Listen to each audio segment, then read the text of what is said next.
السلام علیکم ورحمۃ اللہ وبرکاتہ۔ پیج نمبر 40 پر دیکھیے،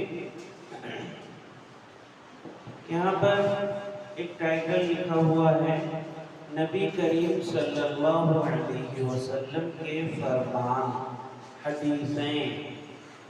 کس چیز کے بارے میں؟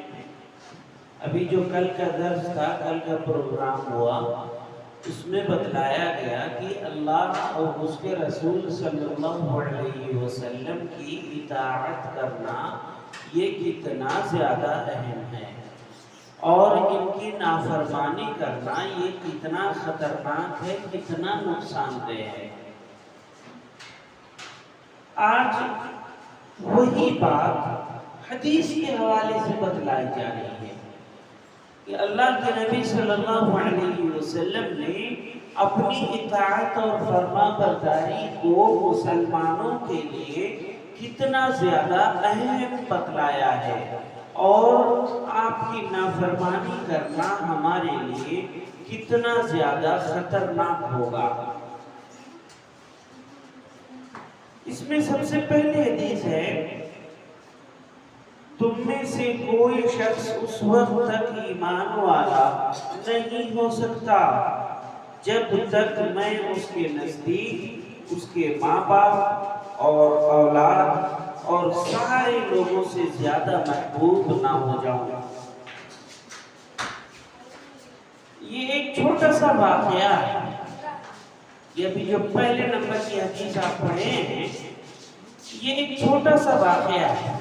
واقعہ یہ ہے کہ اللہ کے نبی صلی اللہ علیہ وسلم عمر بن خطاب رضی اللہ عنہ جو دوسرے خلیفہ ہیں، انہی کے ساتھ ساتھ چل رہے ہیں۔ راستے میں عمر رضی اللہ عنہ نے اللہ کے نبی صلی اللہ علیہ وسلم سے کہا کہ اے اللہ کے رسول صلی اللہ علیہ وسلم، آپ میرے نزدیک اس روئے زمین پر، اس دنیا میں سب سے زیادہ محبوب ہیں، بس سوائے میری جان۔ یعنی جہاں یہ بات آ جائے کہ میری جان گنوانی پڑے گی، تو پھر اس موقع پر میں آپ سے محبت کرنے میں اپنی جان کو بچا لوں۔ یہ کون کہا؟ عمر رضی اللہ عنہ۔ اللہ کے نبی صلی اللہ علیہ وسلم نے اس کے بعد پھر یہی بات بتلایا۔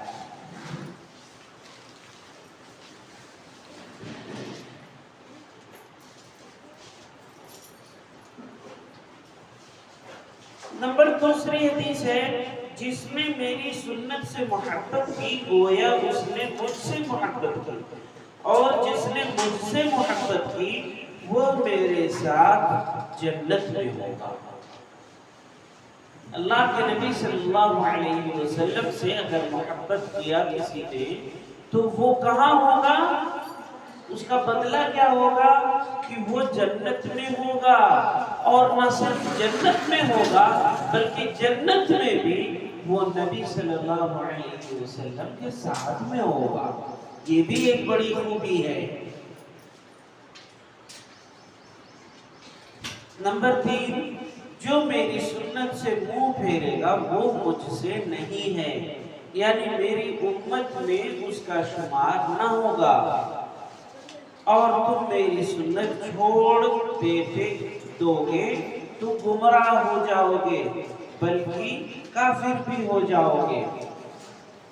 یہ تیسری حدیث ہے کہ جس نے میری سنت سے منہ پھیرا وہ ہم میں سے نہیں، یعنی ہم مسلمانوں کی جماعت سے نہیں ہیں۔ جو اللہ کے نبی صلی اللہ علیہ وسلم کے طریقے کو چھوڑ کر کسی غیر کے طریقے کو اپناتا ہے، اس کا شیوا ایمان والا شیوا یہ نہیں ہے۔ ایک مومن کی یہ خصلت نہیں ہونی چاہیے۔ اس کے بعد نمبر 4 پہ ایک بہت ہی اہم حدیث ہے، بڑی پیاری حدیث ہے، اس کو سمجھیے۔ ہے میں تمہارے بیچ دو چیزیں چھوڑے جا رہا ہوں، جب تک تم ان دونوں کو مضبوطی سے تھامے رہو گے ہرگز گمراہ نہیں ہوگے۔ وہ دو چیزیں اللہ کی کتاب اور اس کے رسول کی سنتیں ہیں۔ اللہ کے نبی صلی اللہ علیہ وسلم نے اپنے آخری ایام میں یا اپنے آخری دن لوگوں سے کہا کہ میں تمہارے درمیان میں، یعنی اے مومنوں کی جماعت، اے مسلمانوں کی جماعت، سنو، میں تمہارے درمیان میں دو چیزیں چھوڑ کے جا رہا ہوں۔ ان دونوں چیزوں کو جب تک تم مضبوطی کے ساتھ پکڑے رہو گے، مضبوطی کے ساتھ جب تک تم ان دو چیزوں کو پکڑے رہو گے، تم کبھی بھی گمراہ نہیں ہوگے۔ وہ دونوں چیزیں کیا ہیں؟ ایک تو اللہ کا کلام ہے اور ایک پیارے نبی صلی اللہ علیہ وسلم کی حدیثیں ہیں۔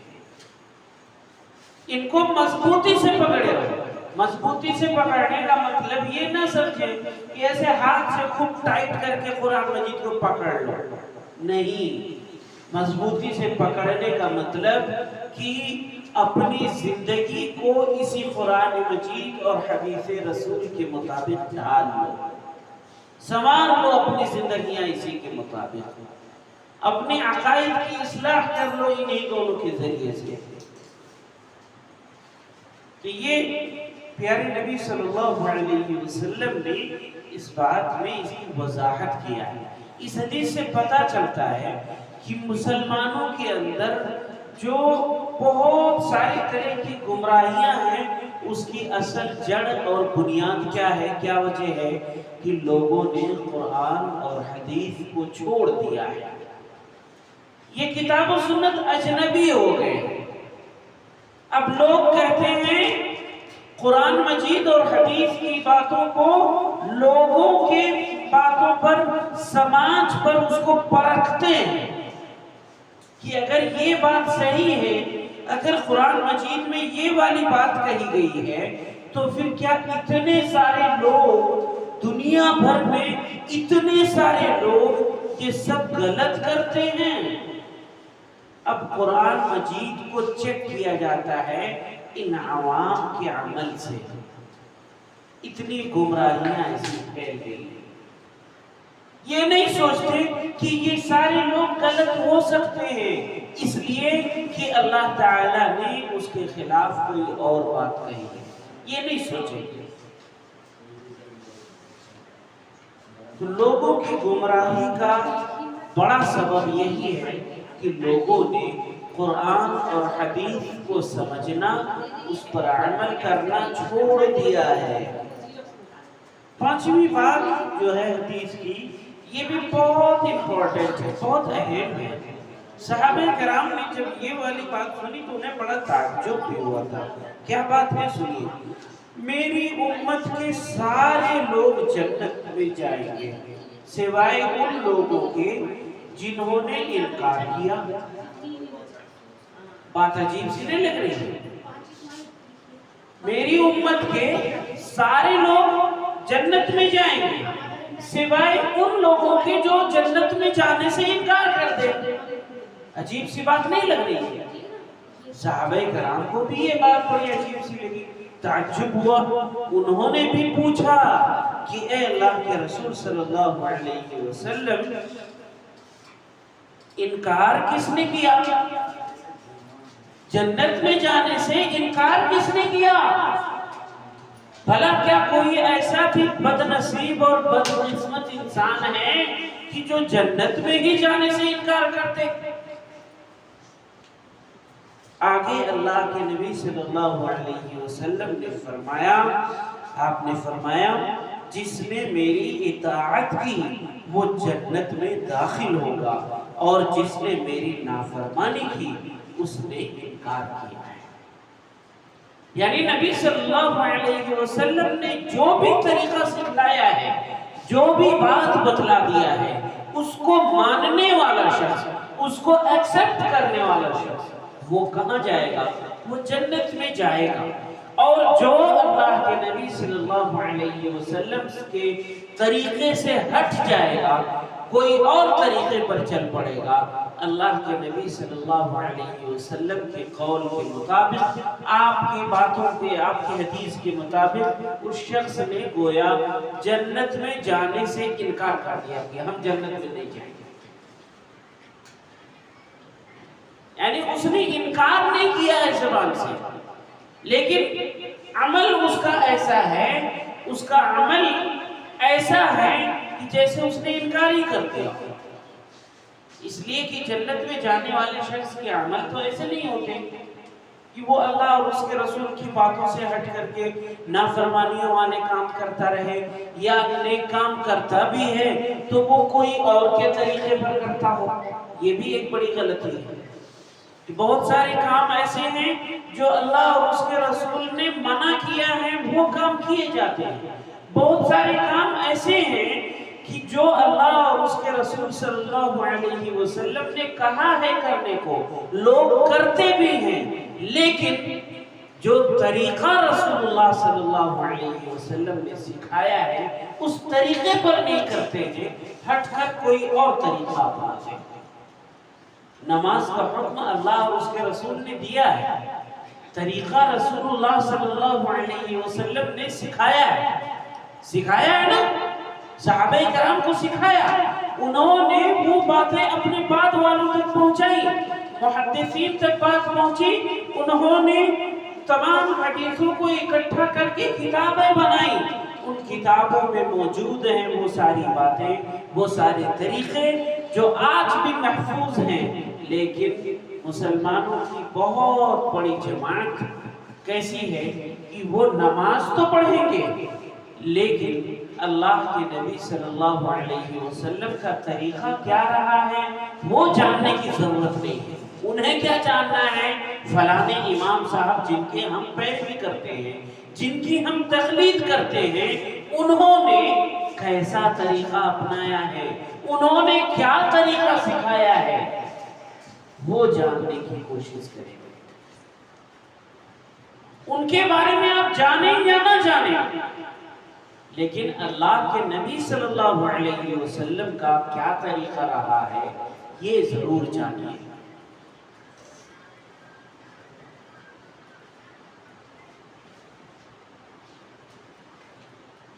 آگے دیکھیے،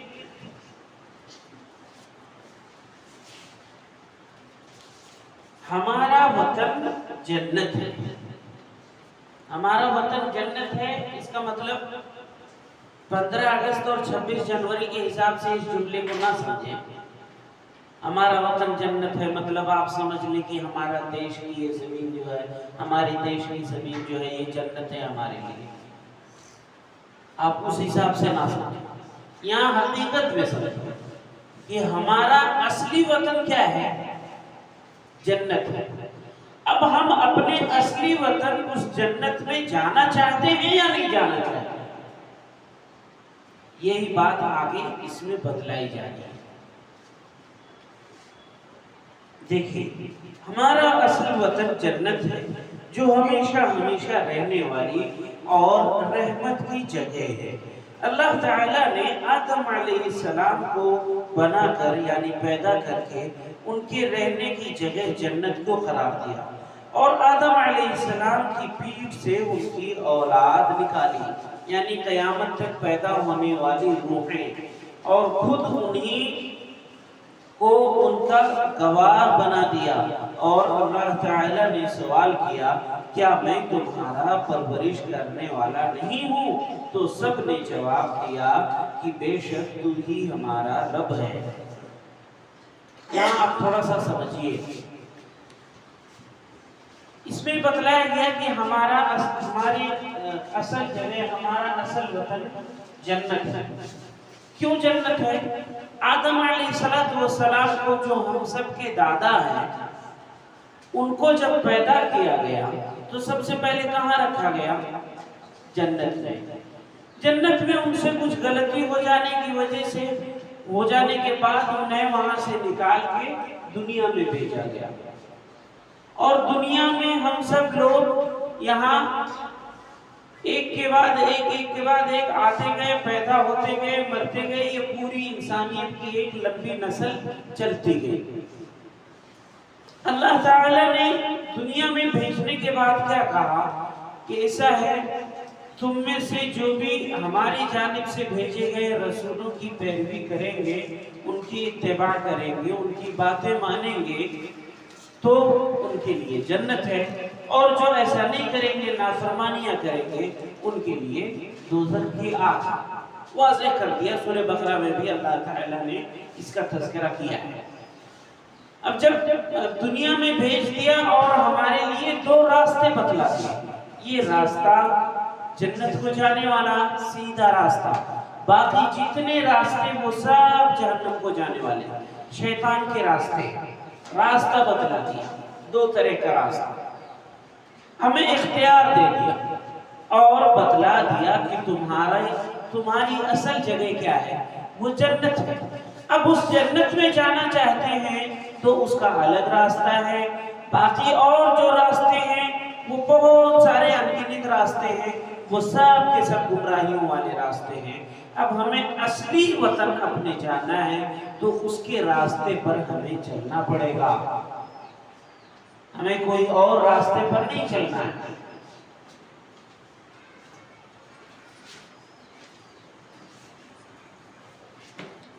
اچھا، ایک بات اور اس پیراگراف میں بتلایا گیا کہ اللہ تعالیٰ نے آدم علیہ السلام کی بیوی سے تمام لوگوں کو پیدا کیا اور ان سے پوچھا کیا میں تمہارا رب نہیں ہوں، کیا میں تمہارا پروردگار نہیں ہوں؟ تو سب لوگوں نے کہا کہ ہاں آپ ہی ہمارے رب ہیں۔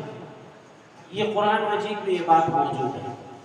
یہ اس طرح سے ہے یہ واقعہ کہ اللہ تعالیٰ نے آدم علیہ السلام کی پیدائش کے بعد تمام انسان جتنے بھی قیامت تک پیدا ہونے والے ہیں، جس میں سے میں بھی شامل ہوں اور آپ لوگ بھی شامل ہیں، تمام لوگوں کی روحوں کو اکٹھا کیا، لوگوں کو پیدا کر دیا نہیں، کیا کیا؟ روحوں کو اکٹھا کیا۔ وہ اللہ تعالیٰ سب کچھ قدرت رکھتا ہے نا، اپنی قدرت کاملہ سے اس نے تمام انسان جتنے بھی اس دنیا میں پیدا ہونے والے ہیں، چاہے وہ مسلمان ہو، یہودی ہو، عیسائی ہو، ہندو ہو، کوئی بھی دھرم کا ہو، کوئی بھی ملک کا ہو، کوئی بھی رنگ کا ہو، کوئی بھی زبان والا ہو، تمام انسانوں کو ایک ساتھ ان تمام کی روحوں کو اکٹھا کیا، جمع کیا اور ان سے ایک سوال پوچھا۔ اس کا تذکرہ یہ میں اٹکلے نہیں لگا رہا ہوں، قرآن مجید میں بھی یہ بات ہے۔ اللہ تعالیٰ نے ان سے سوال کیا الست بربکم، کیا میں تمہارا رب نہیں ہوں؟ قالوا بلا شہدنا، قرآن مجید کی آیت ہے یہ۔ تمام لوگوں نے کہا کیوں نہیں، اے ہمارے رب تو ہی ہمارا رب ہے، ہم سب اس کے گواہ ہیں، ہم سب اس کے گواہ ہیں، میں نے بھی اقرار کیا ہے، آپ نے بھی اقرار کیا ہے۔ اب کوئی کہے کہ ہم کو تو پتہ نہیں ہے کہ ہم نے اقرار کیا ہے کہ نہیں کیا ہے، ہمیں پتہ بھلے نہیں ہے لیکن ہمیں ایمان تو اتنا ہے کہ قرآن مجید کی جو بات ہے وہ صحیح ہے، قرآن مجید کی جو بات ہے وہ صحیح ہے، اتنا تو آپ کو پتہ ہے نا۔ آپ کو تو یہ نہیں پتا تھا کہ آپ کب پیدا ہوئے تھے، آپ کہاں پیدا ہوئے تھے، لیکن آپ کے ماں باپ نے بتایا تو آپ جان گئے، تو آپ کو آپ کے ماں باپ کی بتائی ہوئی بات پر یقین ہے، اپنے رب کی بتائی ہوئی بات پر کیوں نہ یقین ہو؟ تو اللہ تعالیٰ نے بتلایا ہے کہ اس نے تمام انسانوں کی روحوں کو اکٹھا کر کے اور ان سے پوچھا کیا میں تمہارا رب نہیں ہوں؟ لوگوں نے کہا کیوں نہیں، آپ ہی ہمارے رب ہیں، ہم سب اس بات کے گواہ ہیں۔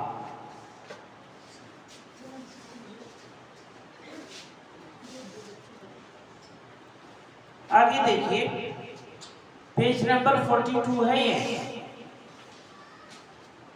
جہاں تک پڑھا تھا اسی کے آگے دیکھیے۔ اور تمام فرشتوں وغیرہ کو اللہ کا حکم ہوا کہ آدم کو سجدہ کرے، اور اس حکم کی فرما برداری سے بھی فرشتوں نے کی، صرف شیطان نے نافرمانی کی، جس کی وجہ سے وہ لعنتی اور اللہ کے دربار سے باہر ہوا اور جنت سے نکالا گیا۔ شیطان شروع سے ہی انسان کا کھلا دشمن رہا ہے، اور اسی شیطان نے آدم علیہ السلام کو اللہ کے حکم کی خلاف ورزی پر اکسایا تھا۔ خلاف ورزی کرنے پر مطلب اللہ تعالیٰ کے حکم کا الٹا کرنے کے لیے، نافرمانی کرنے پر اکسایا تھا، ابارا تھا۔ جو آدم علیہ السلام سے اللہ کے ان کی پیدائش، جو آدم علیہ السلام سے اللہ کے حکم کی نافرمانی ہوئی، اس بنا پر آدم علیہ السلام کو ان کے پیدائشی وطن جنت سے زمین پر اتارا گیا۔ کچھ مدت کے بعد وہ توبہ کر کے اللہ تعالیٰ کی فرما برداری کے ساتھ زندگی گزار کر اس ختم ہو جانے والی دنیا سے اپنے وطن واپس چلے گئے۔ اس لحاظ سے ہمارا بھی اصل وطن جنت ہی ہے۔ آپ اس کو اپنے الفاظ میں سمجھیے۔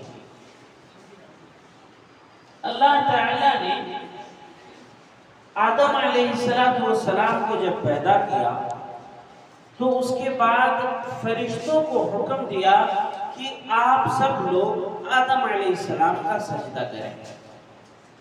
یہاں میں تھوڑی سی وضاحت کرنا چاہتا ہوں۔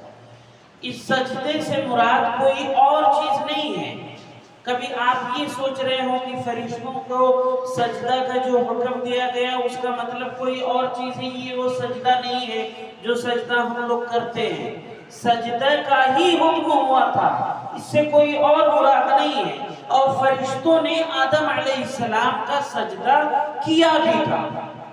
معاملہ یہ ہے کہ پہلے کی شریعتوں میں، پہلے جو انبیاء کرام دین لے کر آئے، اللہ کی جانب سے احکامات لے کر کے آئے، اس میں کسی بھی بڑے شخص کو، کسی بھی بڑے اونچے مرتبے والے شخص کے لیے سجدہ کرنا، جس کو سجدہ تعظیمی کہا جاتا ہے، کہ کسی کی ادب احترام میں کسی کی بڑائی پر اس کا سجدہ کرنا، یہ چیز جائز تھی۔ لیکن اس امت میں اللہ کے نبی صلی اللہ علیہ وسلم نے فرمایا کہ اگر اللہ کے نبی صلی اللہ علیہ وسلم نے اس سے منع کیا ہے، اللہ تعالیٰ نے بھی اس سے منع کیا ہے، اب سجدہ تعظیمی بھی کسی کے لیے جائز نہیں ہے۔ یعنی وہ سجدہ جو آدم علیہ السلام کی عظمت میں، ان کے ادب اور احترام میں فرشتوں کو حکم ہوا تھا کہ آپ ان کا سجدہ کریں، وہ والا سجدہ بھی اب کسی کے لیے بھی جائز نہیں ہے، صرف اللہ کے لیے سجدہ ہے۔ بات کو سمجھے؟ اچھا، اب یہ بات ہوئی اتنی، فرشتوں کو حکم دیا گیا کہ وہ سجدہ کریں۔ فرشتوں نے سجدہ کیا، سوائے ابلیس کے، جو شیطانوں کا سردار تھا، اس نے سجدہ نہیں کیا، اس نے انکار کر دیا۔ اللہ رب العالمین نے کچھ شیطان کو اپنے دربار سے دھتکار دیا۔ ایک سجدے سے انکار کیا تھا اس نے، ایک سجدے سے اس نے منع کیا تھا، اور اللہ رب العالمین نے اس کی ساری عبادتیں بیکار کر دیا۔ یہ ابلیس یا ایسا ویسا کوئی نہیں تھا، یہ بہت نیک تھا، بہت زیادہ عبادت گزار تھا، اللہ رب العالمین کی بہت زیادہ عبادت کرنے والا تھا۔ لیکن ہوا یہ کہ وہ تکبر میں آ کر کے اس ایک سجدے سے جب انکار کیا تو اللہ تعالیٰ نے اسے دھتکار دیا، لعنتی قرار دے دیا، اپنی رحمت سے اسے دور کر دیا۔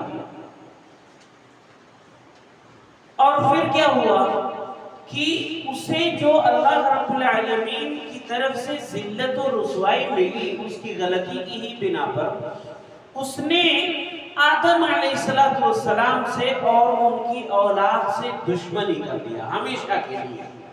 کیوں؟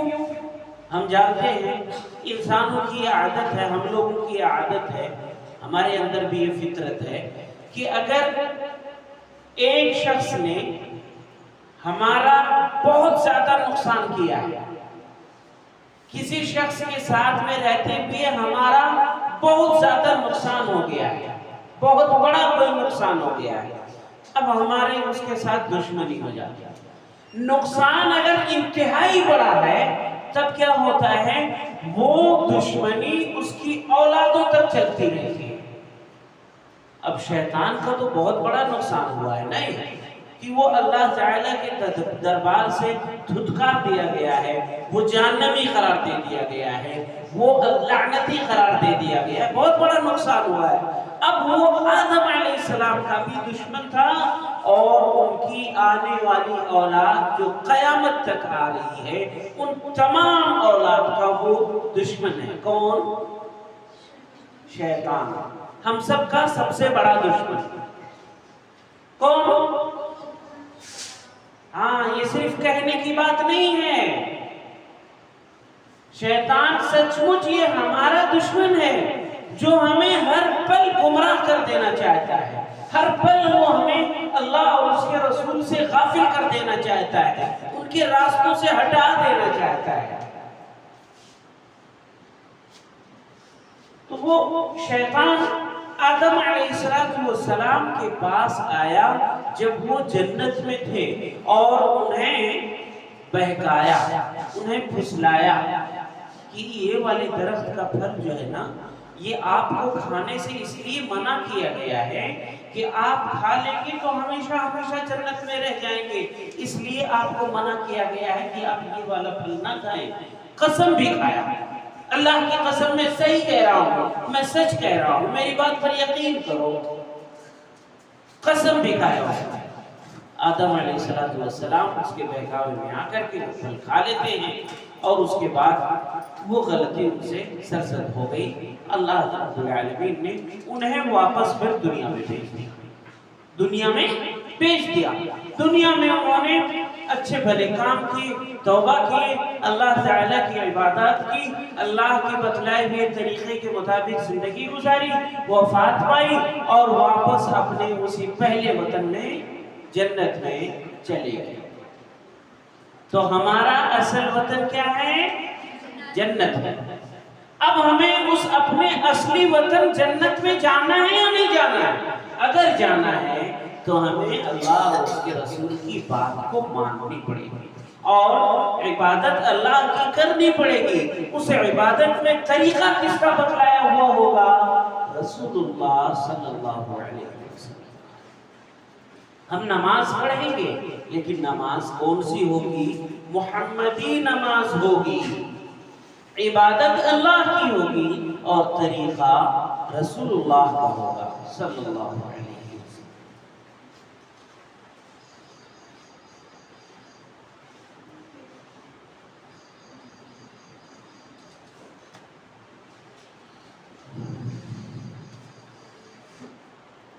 نیچے سب سے آخر میں دیکھیے ایک آیت لکھی ہوئی ہے، اسی آیت کو پڑھتے ہیں اور پھر آج کا درس مکمل کرتے ہیں۔ اللہ تعالیٰ نے فرمایا اتبعوا ما انزل الیکم من ربکم ولا تتبعوا من دونه اولیاء قلیلا ما تذکرون۔ تم لوگ اس کی تابع داری کرو، تابع داری کرو مطلب اس کی پیروی کرو، اس کی نقش قدم پر چلو، اس کو فالو کرو۔ کس کو؟ جو تمہاری طرف رب کی اور سے اتارا گیا ہے، اس کے سوا اور دوسرے ساتھیوں، من گھڑت سرپرستوں کی تابع داری میں نہ لگ جانا۔ یہاں تھوڑا سمجھیے، اللہ تعالیٰ نے کہا کہ اس بات کی اتباع کرو، اس بات کی پیروی کرو، اس بات کو فالو کرو جو رب کی جانب سے تمہاری طرف اتاری گئی ہے۔ آپ میں سے بتائیں گے کہ ہم سب کے رب کی جانب سے اللہ کے نبی صلی اللہ علیہ وسلم پر کیا کیا اتارا گیا ہے، کیا نازل کیا گیا ہے؟ قرآن شریف، اور بھی کچھ ہے کیا یا نہیں ہے؟ حدیث، ویری گڈ، شاباش بیٹے۔ اللہ کے نبی صلی اللہ علیہ وسلم نے فرمایا، حدیث میں ہے کہ مجھے قرآن مجید دیا گیا ہے اور اس کے ساتھ ساتھ ایک اور چیز دی گئی ہے، وہ میری حدیث ہے۔ یعنی قرآن مجید یہ اللہ کا کلام ہے، اللہ کی جانب سے ہے، یہ احکامات اور یہ الفاظ اور جملے یہ سب کے سب اللہ کی جانب سے ہیں، لیکن جو قرآن مجید کے علاوہ اللہ کے نبی صلی اللہ علیہ وسلم کا قول ہے، یعنی آپ کی زبان سے کہی ہوئی بات ہے، یا آپ کا فعل یعنی آپ کے ہاتھ پیروں سے جو کام کیے ہیں آپ نے، وہ سب کے سب یہ اللہ تعالیٰ کی جانب سے نازل کردہ ہیں۔ اللہ کے نبی صلی اللہ علیہ وسلم نے جو کچھ بھی کہا ہے، جو کچھ بھی کیا ہے، وہ سب کچھ الفاظ اور عمل اللہ کے نبی صلی اللہ علیہ وسلم کے ہیں، لیکن وہ حکم کس کی طرف سے آیا؟ اللہ کی جانب سے آیا ہے۔ انہوں نے اپنی طرف سے کوئی بات نہیں کہی ہے دین میں، اپنی طرف سے کوئی عمل ایجاد نہیں کیا ہے دین میں۔ وہ الفاظ جو آپ نے اپنی زبان سے کہے، وہ الفاظ نبی صلی اللہ علیہ وسلم کے ہیں۔ جو عمل آپ نے کر کے دکھایا ہے، وہ عمل خود انہوں نے کیا ہے، لیکن وہ سب کچھ حکم کہاں سے آیا، آرڈر کہاں سے پاس ہوا؟ اللہ تعالیٰ کی طرف سے۔ تو اللہ تعالیٰ کی جانب سے دو باتیں اللہ کے نبی صلی اللہ علیہ وسلم کو ملی ہیں، ایک تو قرآن مجید ملا ہے اور دوسرا حدیث، پیارے نبی صلی اللہ علیہ وسلم کی باتیں اور آپ کا عمل، یہ دونوں باتیں اللہ تعالیٰ کی جانب سے ملی ہیں۔ اب ہمیں کیا چاہیے؟ اللہ تعالیٰ نے فرمایا اس آیت میں جو ابھی پڑھا ہوں میں، اتبعوا ما انزل الیکم من ربکم، تمہارے رب کی جانب سے جو تمہاری جانب نازل کیا گیا ہے، اتارا گیا ہے، اسی کی پیروی کرو۔ تو ہمیں پتا چلا کہ ہمارے رب کی جانب سے صرف قرآن مجید کا نزول نہیں ہوا ہے، پیارے نبی صلی اللہ علیہ وسلم کی جو حدیثیں ہیں وہ بھی اصل میں اللہ کے حکم سے ہی ہوئی ہیں، تو اللہ کی جانب سے ہی وہ نازل کی گئی ہے۔ بات سمجھ رہے ہیں؟ دونوں میں فرق ہے، قرآن مجید میں اور حدیث میں تھوڑا سا فرق ہے۔ فرق کیا ہے؟ قرآن مجید کے الفاظ بھی، حروف بھی یہ اللہ کے ہیں۔ قرآن مجید کا حکم یہ فرض ہے، واجب ہے، کیا ہے، وہ سب کچھ اللہ کے حکم سے، اللہ کی جانب سے ہے، اور قرآن مجید کے الفاظ اور حروف بھی اللہ کے ہیں۔ لیکن جب حدیث کی بات آئے تو حدیث کے جو الفاظ اور حروف ہیں وہ اللہ کی کلام نہیں ہے، وہ نبی صلی اللہ علیہ وسلم کا کلام ہے، لیکن اس میں جو حکم موجود ہے کہ یہ فرض ہے، یہ واجب ہے، یہ حرام ہے، یہ جائز ہے، یہ صحیح نہیں ہے، یہ والا کام صحیح ہے، یہ جو بھی حکم موجود ہے وہ حکم اللہ کی جانب سے ہے، الفاظ اور حروف نبی صلی اللہ علیہ وسلم کے۔ ہاں، تو یہ دونوں چیزیں اللہ کی جانب سے ہیں۔ اللہ تعالیٰ نے فرمایا آگے، وَلَا تَتَّبِعُوا مِن دُونِهِ أَوْلِيَاءَ، بہت امپورٹنٹ بات ہے۔ اللہ تعالیٰ نے فرمایا اس اللہ کے علاوہ دیگر اولیاء کی تم اتباع نہ کرو، یعنی اللہ اور اس کے رسول صلی اللہ علیہ وسلم کو چھوڑ کر اور لوگوں کی پیروی تم نہ کرو۔ جو لوگ اپنے من گھڑت بنا لیے ہیں، لوگوں نے کیا کہہ دیا کہ یہ 4 امام ہیں، ان 4 میں سے کسی ایک کی پیروی آپ کریں گے، کسی ایک کی تقلید آپ کریں گے، تب آپ جنت میں جائیں گے، تب آپ اسلام کو سمجھ پائیں گے۔ بچوں آپ یہ بتاؤ، یہ 4 امام میں سے سب سے پہلے کون پیدا ہوئے؟ امام ابو حنیفہ رحمۃ اللہ علیہ سن 80 ہجری میں پیدا ہوئے، یعنی کم از کم ان کی جب تعلیم مکمل ہوئی ہوگی اور لوگوں کو دین سکھانا شروع کیے ہوں گے تو کم سے کم 20 سال کی تو عمر ہو گئی، یعنی اس طرح سے 100 سال پورا ہو گیا۔ اب آپ بتائیں کہ کیا وہ پہلے 100 سال کے مسلمان تھے یا نہیں تھے؟ وہ اسلام کو انہوں نے سمجھا یا نہیں سمجھا؟ وہ جنتی ہیں یا نہیں ہیں؟ ان میں سے کوئی جنتی ہے یا نہیں ہے؟ پیارے بھائیوں اور پیاری بہنوں، اللہ رب العالمین یہ اس وقت کے جو لوگ تھے مسلمان، وہ بھی مسلمان تھے، اسلام کو انہوں نے سمجھا، اسلام پر انہوں نے عمل کیا، اور جو سیدھے راستے پر اس وقت رہے وہ سب کے سب جنتی ہیں۔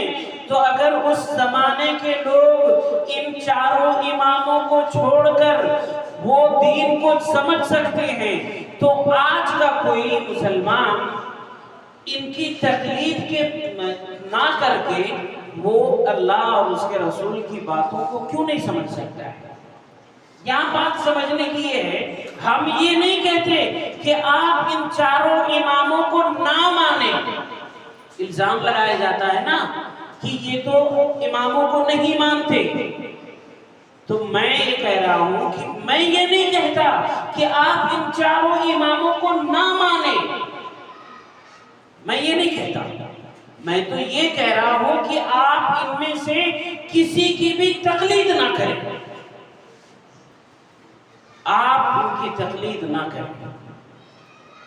اماموں کو ماننے کا مطلب یہ نہیں ہوتا کہ آپ ان کی تقلید کریں، اور نہ ماننے کا مطلب یہ نہیں ہوتا کہ آپ ان کی تقلید نہیں کرتے ہیں، یہ مطلب تو نہیں ہوتا۔ جی ان 4 کے علاوہ اور سینکڑوں امام اور محدث اور بہت بڑے عالم گزرے ہیں، 4 وہ مشہور خلفائے راشدین صحابہ کرام میں سے گزرے ہیں، ان سب کو ہم مانتے کہ نہیں مانتے؟ مانتے ہیں، لیکن ہم کیسے مانتے ہیں؟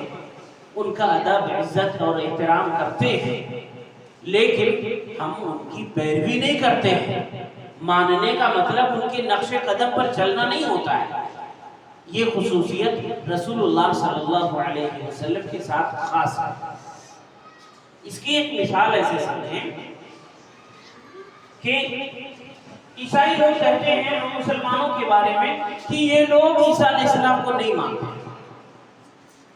بولتے نا، ان کے نزدیک تو یہی بات ہے کہ ہم لوگ عیسیٰ علیہ السلام کو نہیں مانتے، اس لیے کہ وہ عیسیٰ علیہ السلام کو اللہ کا بیٹا مانتے ہیں، 3 اللہ میں سے ایک مانتے ہیں۔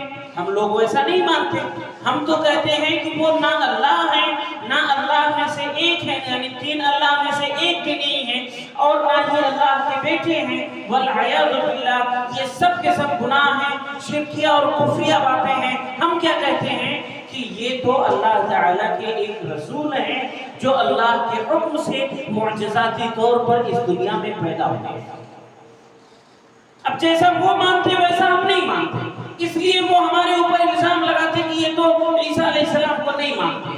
ایسے ہی ہم ان 4 اماموں کو اور محدثین کو، اولیاء کرام کو، ان سب کو، سب کی عزت کرتے ہیں، سب کا احترام کرتے ہیں، سب کا نام ادب اور احترام سے لیتے ہیں، سب کے لیے دعائیں کرتے ہیں، لیکن ہم ان کو ویسا نہیں مانتے جیسا دوسرے لوگ مانتے ہیں۔ ہم کیسا مانتے؟ ہم ان کو ایک امتی مانتے، اللہ رب العالمین کے بندے مانتے ہیں، لیکن اتباع اور پیروی کی جب بات آتی ہے، دین پر عمل کرنے کی بات آتی ہے، نماز روزہ حج زکوٰۃ ان احکامات پر عمل کرنے کی بات آتی ہے، تو ہم ان کے طریقے کو نہیں اپناتے ہیں، ہم اللہ کے نبی صلی اللہ علیہ وسلم کے طریقے کو اپناتے ہیں. یہ ہمارا قصور ہے کہ ہم ان کے نقش قدم پر نہیں چلتے، ان میں سے کسی ایک کی پیروی نہیں کرتے، ان میں سے کسی ایک کی تقلید ہم نہیں کرتے. ہم کہتے ہیں کہ آپ ان سب کا نام لیں، ان سب کا احترام کریں، ان سب کے لیے دعائیں کریں، لیکن دین پر عمل اسی وقت ممکن ہے جب آپ نبی صلی اللہ علیہ وسلم کے طریقے کو اپنائیں گے، ان کے بتلائے ہوئے طریقے پر آپ نماز پڑھیں گے. تو یہ اعتراض ہوئی، اس کا جواب ہوا کہ ہم ان کو مانتے ہیں یا نہیں مانتے ہیں. تو میں یہ سمجھا رہا تھا کہ اللہ تعالیٰ نے یہاں پر یہ کہا ہے وَلَا تَتَّبِعُوا مِن دُونِهِ أَوْلِيَاءَ، کہ تم اس اللہ رب العالمین کے سوا کسی دوسرے اور ساتھیوں کی تابعداری میں نہ لگ جاؤ. یعنی لوگ اپنے من گھڑت ولی بنا لیے، من گھڑت اولیاء کرام بنا لیے، من گھڑت لوگ ایسے من گھڑت لوگوں کو گھڑ لیے ہیں، بنائے ہیں کہ یہ ہمیں یہ کام کر دیتے ہیں، یہ ہمیں ایسا کام کر دیتے ہیں. درگاہوں اور مزاروں کے بارے میں مشہور ہوں گی باتیں، فلاں درگاہ پر جاتے ہیں تو یہ والا کام ٹھیک ہو جاتا ہے، فلاں درگاہ کے پاس جاتے ہیں تو یہ والا کام ہمارا جو بگڑا ہے یہ وہاں سے ٹھیک ہو جائے گا. ایسی کتنی باتیں مشہور ہیں. تو یہ لوگوں کی اپنی من گھڑت اولیاء کرام ہیں. اسی طریقے سے یہ لوگ جو کہتے ہیں کہ ان چار امام میں سے کسی ایک کی پیروی کریں گے، کسی ایک کے نقش قدم پر چلیں گے تو آپ جنت میں چلے جائیں گے، تو آپ اسلام میں داخل ہو پائیں گے، اسلام پر عمل کر پائیں گے. یہ سب من گھڑت لوگ ہیں جو لوگوں نے، عوام نے ان کو گڑھ لیا ہے کہ بس یہ چار میں سے ایک کو مان لو، چار میں سے ایک کے نقش قدم پر چل لو. یہ ساری باتیں جھوٹی ہیں. اللہ تعالیٰ نے اسی سے تو منع کیا اس آیت میں کہ اللہ اور اس کے رسول کو چھوڑ کر یہ دیگر جو بہت سارے لوگوں نے گھڑ لیے ہیں، اپنے اولیاء بنا لیے ہیں، اپنے پیشوا اور رہبر بنا لیے ہیں، اپنے مقتدا بنا لیے ہیں، ان سب کو تم چھوڑو اور اللہ اور اس کے رسول کی بات کو اپناؤ.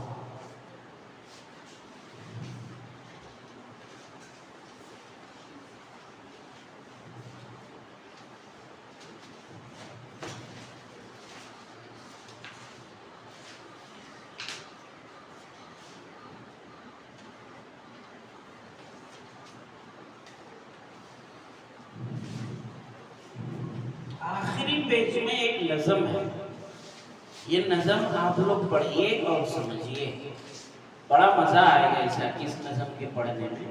ابھی تو ٹائم نہیں ہے، انشاءاللہ کل یا پرسوں اس کا بھی نمبر آ جائے گا. بہت پیاری نظم ہے. اس میں یہ نقشہ کھینچ کر بتایا گیا ہے کہ ایک شخص اگر ستاروں کو یا سورج کی پوجا کرے، ان کے اندر کرشمہ مان لے تو وہ کافر ہے. عیسیٰ علیہ السلام کو یا کسی اور کو اللہ کا بیٹا یا تین اللہ میں سے ایک مان لے تو کافر ہے. یعنی غیر مسلموں کے طریقوں کو بتلایا گیا کہ یہ کام کوئی کرے تو کافر، وہ کام کوئی کرے تو کافر، سورج کی پوجا کرے تو کافر، جانور کی پوجا کرے عبادت کرے تو کافر، ستاروں کی اور سورج کی عبادت کرے تو کافر، عیسیٰ علیہ السلام کو یا کسی اور کو اللہ کا بیٹا یا تین میں سے ایک مان لے تو کافر. لیکن مسلمانوں کا معاملہ کیا ہے؟ وہ کبھی اس قبر کی پوجا ہے، کبھی اس قبر کے سجدہ ہے، کبھی ادھر کا سجدہ ہے. کبھی ایک انسان، ویڈیو دیکھے ہوں گے آپ لوگ کہ ایک انسان وہ کھڑا ہے یا بیٹھا ہے اور لوگ باری باری آ کر کے اس کا سجدہ کر کے جا رہے ہیں. کبھی وہاں ہاتھ اٹھا کر دعا مانگیں گے کسی سے، کبھی ادھر کسی سے ہاتھ اٹھا کر دعا مانگیں گے، کبھی وہاں کسی سے کوئی چیز طلب کریں گے. جگہ جگہ قبروں پر، درگاہوں پر جا جا کر یہ نظریں چڑھائیں گے، چادریں چڑھائیں گے، ان سے منتیں مانیں گے، ان کے نام کے جانور ذبح کریں گے، نہ جانے کیا کیا کچھ کریں گے. لیکن اس سے ان کے اسلام اور ایمان پر کوئی فرق نہیں پڑتا. یہ وہ سب کے باوجود مسلمانی ہے.